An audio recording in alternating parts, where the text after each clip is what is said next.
అయితే నిన్న పుట్టపర్తి సాయిబాబాదో ఏదో ఒకటి వీడియో ఒక్కసారి మీకు వీలైతే ఈ వీడియో చూడండి.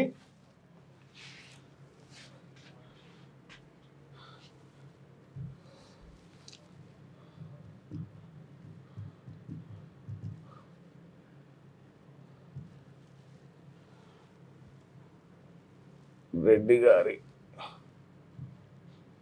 బుల్లని ఆయన పుట్టపర్తి సాయిబాబా ఒకటి చెప్తాడు.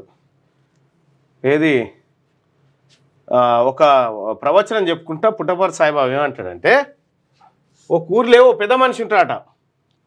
ఒక పెద్ద మనిషి రెడ్డి గారు అట, ఆయన పేరు రెడ్డి గారు. ఒక ఊర్లో ఇంకో ఆయన బీసీ ఆయన ఉంటాడట. అయితే ఈ రెడ్డి గారు ఎద్దు, బీసీ ఆయన ఎద్దు, ఇవి రెండు కంచెల మేసుకుంటా కొట్లాడతాయట.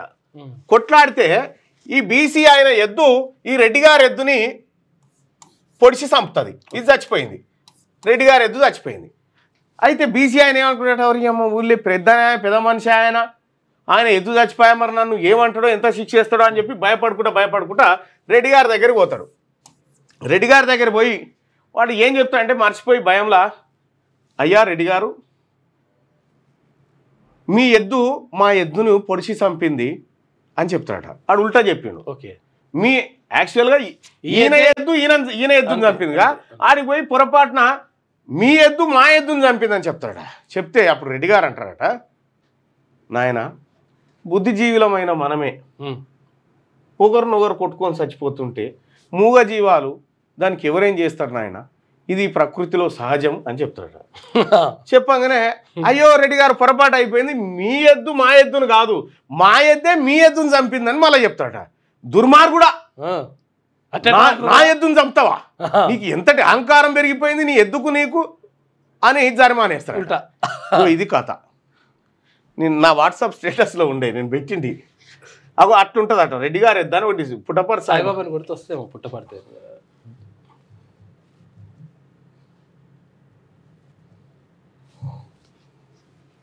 ఇగో రెడ్డి గారు ఎద్దు ఒక చిన్న కథ అని సత్యసాయిబాబాకు సంబంధించినటువంటిది. ఒక గ్రామంలో ఒక పెద్ద రైతు ఉండినాడు. అతను అన్ని విధములుగా కూడాను ఆ గ్రామంలో పెద్ద. అదే గ్రామంలో మధ్యస్థితికి కలిగినటువంటి ఒక రైతు ఉన్నాడు. ఒకనాడు ఏదో బయట ప్రదేశం లోపల ఆ యొక్క గ్రామ పెద్ద అయినటువంటి యొక్క ఆ రెడ్డి యొక్క పశువులు ఈ మధ్య స్థాయిలో ఉండేటువంటి వాడి పశువులు మేస్తూ ఉండినాయి. రెండు మేస్తున్నాయి. ఏదో కారణం చేత ఒకదానికొకటి పోట్లాటం ప్రారంభమైంది. ఈ యొక్క పోట్లాట లోపల ఏ యొక్క దీనిలో ఎక్కడ తగిలిందో, ఏ భాగంలో తగిలిందో రెడ్డి గారి యొక్క ఎద్దు కింద పడి మరణించింది. ఇక్కడ ఏంది, ఆ కొట్లాటలో రెడ్డి గారి ఎద్దు కింద పడి మరణించింది. ఈ మధ్య స్థాయిలో ఉండినటువంటి రైతు చాలా భయపడ్డాడు. ఈ గ్రామ పెద్ద ధనవంతుడు, పేరు కలిగినటువంటి వాడు, అతని ఎద్దును నా ఎద్దు పొడిచి చంపింది. ఈ గ్రామ పెద్ద నాకు ఏ విధమైనటువంటి శిక్షణిస్తాడో ఏమిటో అని చాలా భయపడుకుంటూ పరుగెత్తి గ్రామ పెద్ద ఇంటికి వచ్చాడు. భయం చేత నర్వస్నెస్, అదే బలహీనత.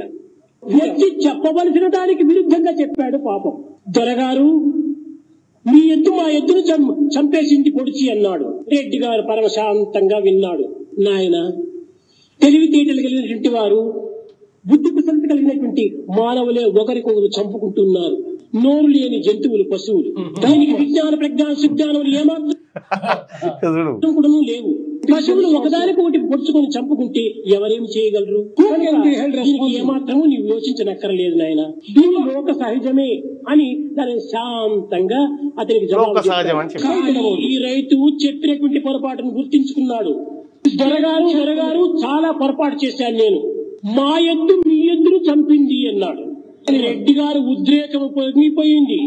ఏమి, నీ తలపొగరు అధికమైపోయిందా? నేను ఎవరని అనుకున్నావు?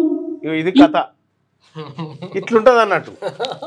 ఈ నీతులు మనకు తెలవాలి. ఇంకా స్థానిక పోరుకు సిద్ధమవ్వండి. జూన్ నెలాఖరులో నోటిఫికేషన్. తొలుత ఎంపీటీసీ, జెడ్పీటీసీ, తర్వాత సర్పంచ్, మున్సిపల్ ఎన్నికలు.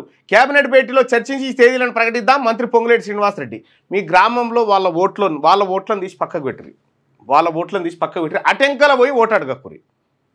అటెంకల పోయి పొరపాటున వాళ్ళ దగ్గర పోతే ఇక ఎద్దుగారి కథ అవుతుంది.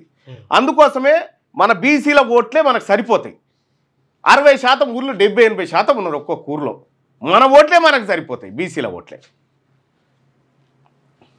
ఇక ఇంకా ఇంకా పంచాయతీ ఎట్లా నేను ఇది ఒకసారి చెప్పిన చూడండి. అయితే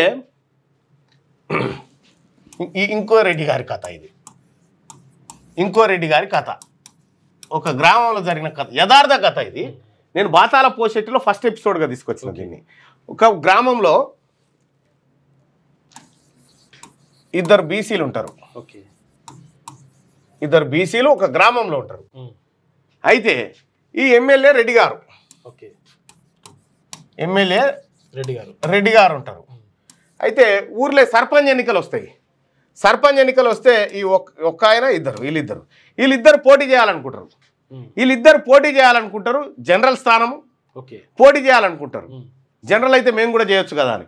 జనరల్లో మీరు పోటీ చేస్తారా అని ఎమ్మెల్యే రెడ్డి గారు ఏమనుకుంటారంటే, ఇక్కడ ఫస్ట్ ఆయనని పిలిపించుకుంటారు సీక్రెట్గా. ఫస్ట్ ఆయనని ఈ ఏ, ఇది బి అనుకో, ఈ ఏని పిలిపించుకుంటాడు. ఏని పిలిపించుకొని నువ్వు ఉండు, నీతో మాట్లాడేది ఉంది అంటాడు.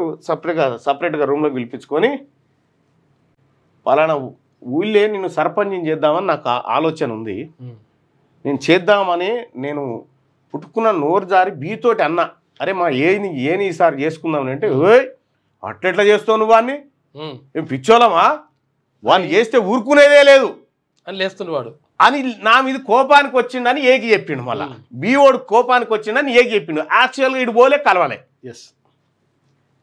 ఇప్పుడు ఏమనుకుంటాడు, అమ్మ కొడుకు నాకు టికెట్ ఇద్దంటే వీడు వద్దంటున్నా, ఎమ్మెల్యే గారు మంచిగానే ఉన్నారు నాకు, వీడే వద్దంటున్నా, అయితే అట్లనా ఈయన సంగతి చెప్తా అని వీడు వెళ్ళిపోతాడు. వీడు వెళ్ళిపోగానే మళ్ళీ ఈయన పిలుస్తాడు. ఈయన్ని పిలిచి, అరే ఏంది రబ్బీ నువ్వు సర్పంచ్ కావద్దారా, వాడు ఎందుకు ఇష్టపడతలేరా నిన్ను, ఏగాడు జర్రా ఇట్లా నీ పేరు ఇట్లా తీస్తేనే వాడు కసురుతా ఉన్నాడు, కసురుతుండ్రా వాడు నిన్ను చూడంగానే, నేను చేద్దామంటే సర్పంచ్ చేద్దామని నాకు ఉంటే వీడు ఒప్పుకుంటలేడని మళ్ళీ ఈయనకి చెప్పిండు. ఇంకా వీళ్ళిద్దరు పోతాన కచ్చీరు కాడ ఎంటర్ అవుతారు. ఎంటర్ అయ్యి ఒకరికొకడు ఇట్లా సీరియస్గా చూసుకుంటారు అన్నట్టు. అమ్మా నువ్వు ఇట్లున్నావు తాత అంటే, బానికి ఏమనుకుంటాడు, ఆ ఎమ్మెల్యే చెప్పింది కరెక్టేరా, వీడు నన్ను చూస్తేనే ఓర్స్తలేడు అనేటువంటి కనెక్షన్ అనిపిస్తుంది. అయితే వీడు ఏం చేస్తారంటే, నాకు కావాలని పోతారు. వాడు వద్దంటుండు వీడు వద్దంటుండు అని చెప్పి వీళ్ళిద్దరి మధ్య తాగులాట పంచాయతీ పెడతాడు. ఇక వీడు ఇంట్లో కూడా పోయి ఏం చెప్తారంటే, ఇగో నాకు ఇవ్వకపోయినావు, వానికి మాత్రం ఇవ్వకు అని. ఇక్కడ మళ్ళీ వీడిపోయిన తర్వాత నాకు రాకున్నా సరే ఏగానికి రావద్దు, అవసరమైతే మీది ఏది చుట్టాలు రెడ్డి గారి బిడ్డ ఉందిగా ఆమెను పెట్టరు, మాకే ఇబ్బంది లేదు, ఇష్టం రా, మరి మీరు గెలిపిస్తా అంటే పెడతా, మరి నేనేం చేస్తాను. అప్పుడు ఇక్కడ జనరల్ స్థానంలో